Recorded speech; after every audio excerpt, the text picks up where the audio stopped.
Okay, so I thought it was high time I did a vlog on this. Kirsty Williams a few days ago announced that all schools in Wales are going to reopen on Monday, June the 29th, and that's going to be open to all year groups as well, although it will be a phased and staggered return so that not all students are in at the same time. So a maximum of a third of pupils will be in school at any one time. A lot of my colleagues and friends were quite flabbergasted by this. I think there was a real sense of, we thought that Wales might follow England in having only a few year groups perhaps. We certainly had watched the events unfold in England with a sense of a bit of amusement. Why were reception in year one chosen to go back?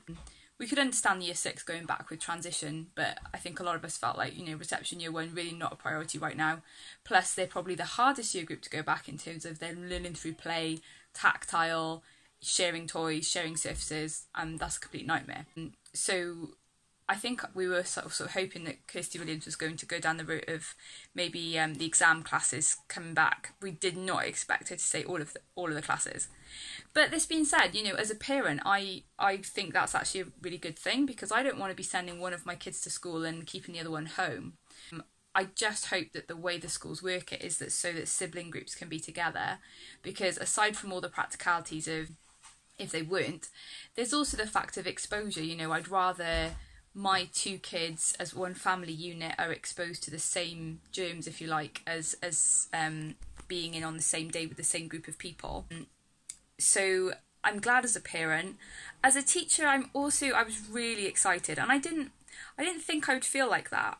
But as much as this period has been kind of like a pressing pause on normal life, there's been lots of work to do, there's been lots of adjusting, and I feel like I've spent a lot of time trying to get my head around how to teach with the tech that is available to me.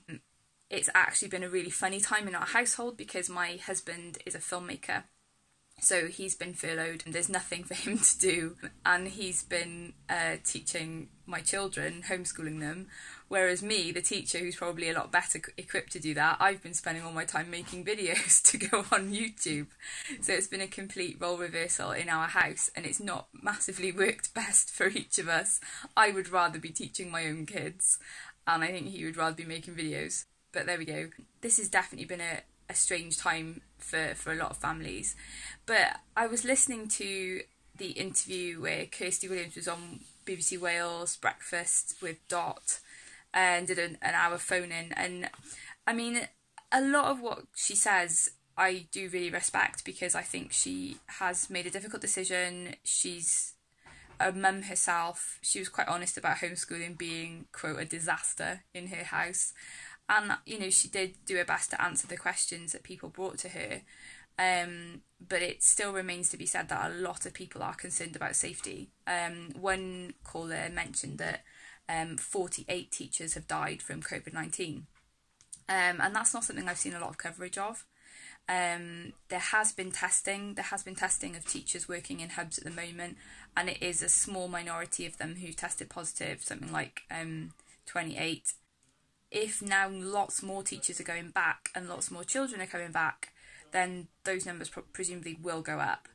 I personally really want to get that antibody test done, because if I find out I've had it, I think that would just be a massive weight off my mind personally, and I would feel a lot happier about just going back in and sorting things out again. I think I didn't expect to feel as excited as I did, but I actually just felt like celebrating, like, yeah, I'm finally going to get back into my classroom. But the more I've thought about it, the more I've thought, wow, this is so overwhelming in terms of I just don't know what to expect, and I'm sure everybody's feeling that themselves. But, somebody asked Kirsty about secondary students moving around, and she was like, well, no, that's not going to happen. It's going to be fewer students. They won't be moving from class to class. So I was thinking, right, well, that probably means we will then. As teachers, we'll probably be the ones moving from room to room, and the students will be staying in a small group in the same place, maybe all day, I don't know. And then the other big question that my colleagues were asking me was about how students are going to do work, because my local libraries reopened on a collection only basis, and when I emailed them to ask if I could return books that I've read during this lockdown, they said, well, all books have to undergo a 72-hour quarantine. And I thought, wow, so imagine this in a school context. A student does a piece of work on paper, that piece of paper goes into a box, is quarantined for 72 hours, then I can take it out and mark it, then it has to go back in that box for 72 hours before I can give it back. So presumably everything's just going to have to be electronic. We're going to have to let the children have their phones, their devices. We're going to have to open up the Wi-Fi, and at the moment my school is on a local authority-led system, which isn't very easy to make the Wi-Fi accessible to all students. Bring your own device obviously has issues with equity and students' own situations, and it can be quite embarrassing if they don't have a smartphone or if they don't have a laptop. And I know that the government's been giving out a lot of equipment, and a lot of students who didn't have laptops have been given them, which I think is great. But the biggest question in my mind is, how am I going to do both? How am I going to remote teach the students who are not in school and live teach the ones who are? And particularly because I don't really know what we're supposed to be teaching, if we are supposed to be teaching at all. Kirsty Williams was quite careful to say that these are check-ins, not really normal days. We are not going to be delivering much, and we all know that in July, even if we've got that extra week tagged on the end, we all know that 4 weeks in July is not going to be a hugely productive time of year. But I think what Kirsty Williams has pretty much admitted is that this isn't about education, this is about logistics, this is about getting disengaged students re-engaged again. And because they are not engaging with the hubs, because they don't know anyone there, they're more likely to re-engage if it's their own school with their own teacher, which, you know, I totally agree with. But I think it's going to be really interesting over the coming weeks as schools start to reach out to parents and say, okay, are you going to send your children in? I'm going to be really interested to see the numbers of how many parents do want to take up this offer. It feels like there's a lot of phone calls, people in their families are shielding so they can't come back. There's a lot of people very worried about childcare because it doesn't feel like the usual avenues of childcare are open. I'm not sure what's happening with private wraparound care, but certainly things like grandparents, that's a really tricky issue for families to work through because they want to obviously protect people in their family. But the biggest pressing issue that people have been raising is the whole issue of working parents, because if you've got someone who is needing to go back to work and their children are not in school 5 days a week, they're not eligible for hub childcare or whatever, you know, they're going to have to reduce their working hours, and it's going to be really hard for them to work full-time hours on their job when their children are not in school full-time. I think back to lockdown, right before lockdown, I had a situation with my year 11s where I was teaching the class and a student in the front was holding up their mobile phone to live stream it to 4 or 5 students who were in isolation. Maybe that's what it's going to be like, maybe.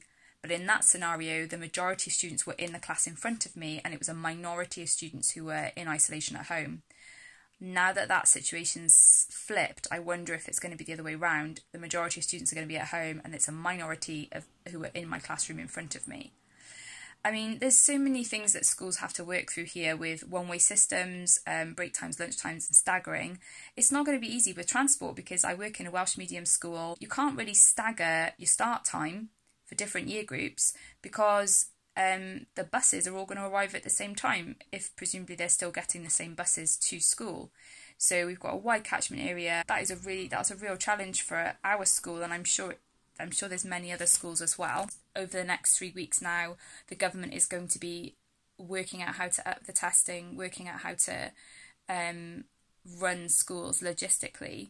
But I think the issue is a lot of staff are going to be still looking after their own children, still needing to isolate. And as we go back, obviously, the more chance there is of more staff getting the disease and spreading it. So it's going to be a real challenge.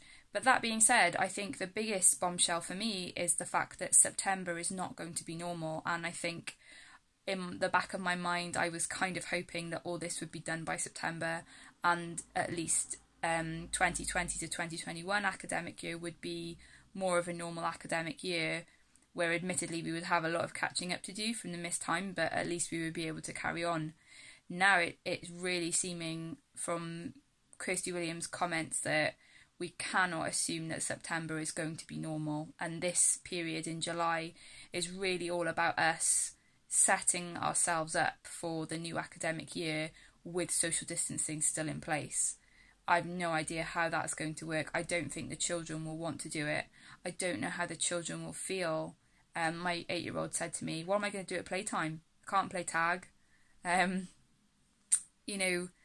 going to be really, really hard. But this is going to be difficult, and this is where the role of a teacher is not just about education, but our role is a pastoral role. We are there for the well-being of our students, and I think more and more now, particularly in this catch-up session, July, it's going to be about us supporting our students and making sure that they are engaging with the idea of education in a blended way, learning at home and learning in school. In some ways, this could be what we've needed for a long time to force us to be better at tech, to get students to be more independent so that they're not just working when they're in the classroom or in a homework club with a teacher, but working genuinely more independently. Maybe we've been needing this for a long time, but it makes it a very pressured situation, and it also makes it hard when you're trying to juggle being a teacher and being a parent at the same time. You want what's best for your own children, but you also feel that duty of care towards the children you teach. And I think, teachers everywhere are struggling with that right now. There's a lot of negativity about, teachers' holidays, and, some teachers were asking, well, what are the dates going to be for the October 2-week break and all that kind of thing. And there was some scathing comments about that on Twitter. But I just think that, people need to know. People need to be able to plan. We're all looking forward to the times when we can actually stay overnight somewhere else, whether that's in the UK or anywhere else. We're all looking forward to visiting family who live further away than 5 miles. So, these are all things that we need. We need hope to get us out of lockdown, and we need to be able to know how to navigate our way through it. I would say that I'm really pleased with the way that the Welsh Government has not been afraid to be different to England. And I think, particularly with Dominic Cummings, various things that have happened with Boris Johnson, I think there's a lot of disillusionment with the government at the moment. And I think our devolved government, I feel proud of Wales. I feel proud that we're doing things differently. But we're all going to be learning at the same time, because England's secondary schools are not back yet either. So it's going to be a steep learning curve, and I think we're going to need to be ready for a lot of changes, and nothing's going to be set in stone for a really long time. Hit subscribe if you'd like to follow my vlog for more updates on teaching, reading and studying.